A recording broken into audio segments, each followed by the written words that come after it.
જય માતાજી, જય દ્વારકાધીશ, જય ગૌ માતા. હું છું જીવદયાનો વગડો ગૌશાળા સતરાલાથી.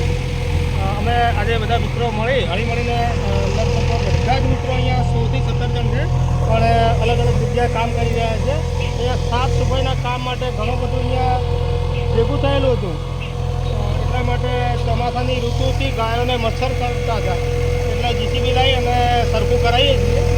અને જે પણ લોકો વિડીયો અમારો જોવે છે એમને જે હાથ જોડીને ગાય માતા માટે કહું છું કે જે બને ફૂલ નહીં તો ફૂલની પાઘડી અવશ્ય દાન કરજો.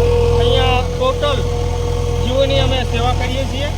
કોઈ એક્સિડન્ટવાળી ગાય હોય, બકરું હોય, કૂતરું હોય, કોઈ પણ બિલાડી હોય, અમે હર હંમેશ અમારી ટીમ જીવદયાનો વગડો ગૌશાળા સતરાળાથી તમે એક કોલ કરશો એટલે મિનિમમ 1 કલાકમાં માણસ હાજર થઈ જાય છે.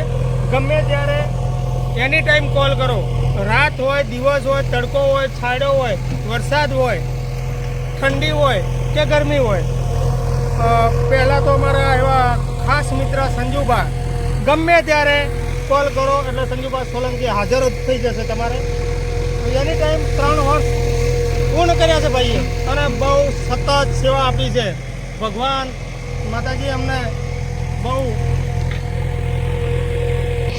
અહીંયા જ્યારે ગાયો આવી હતી, બીમાર હતી, અત્યારે લગભગ 100% ગાયો સારી થઈ ગઈ છે. બધી જ બીમાર ગાયો આવેલી હતી, અહીંયા દવા કરાવી છે. ડૉક્ટરો પણ બહુ સરસ છે અમારે, એટલે તાત્કાલિક ધોરણે આવી જાય છે અને સેવા પણ કરે છે.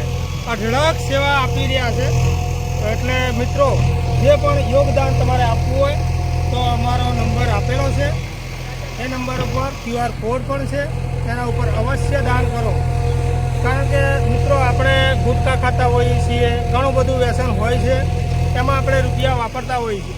તો એક ગાય માતા માટે આપણે અવશ્ય દાન કરવું જરૂરી છે. જે મળે એ તમને, અમે એવું નથી કહેતા કે આટલું બધું દાન કરો, પણ ગાય માતા માટે, ગાય માતામાં 33 કરોડ દેવી દેવતાનો વાસો છે, એને ખવડાવવાથી પુણ્ય થાય છે. અને મને ગામનો બહુ અઢળક પ્રેમ છે. મારા ગામનો સતરાલાથી લોકો બહુ પ્રેમ કરે છે, ગાયોને પણ પ્રેમ કરે છે. ગાયો માટે ઘણી બધી ચાર આપે છે, કહું તો. અને અઢળક બહારથી પણ પ્રેમ છે ગાયો માટે. એટલે એવું છે કે અમારા હજી પણ અહીંયા જે છે એનાથી મોટી ગૌશાળા બનાવી છે. તો બધા સાથે મળી અને આપણે આગળ વધીશું. અને દરેકનો રૂપિયો જે પણ આવશે અમે તમારું પોસ્ટર લગાવી આપીશું. નામ નંબર સાથે તમારું મોકલજો, અમે અવશ્ય પોસ્ટર તમને મોકલીશું.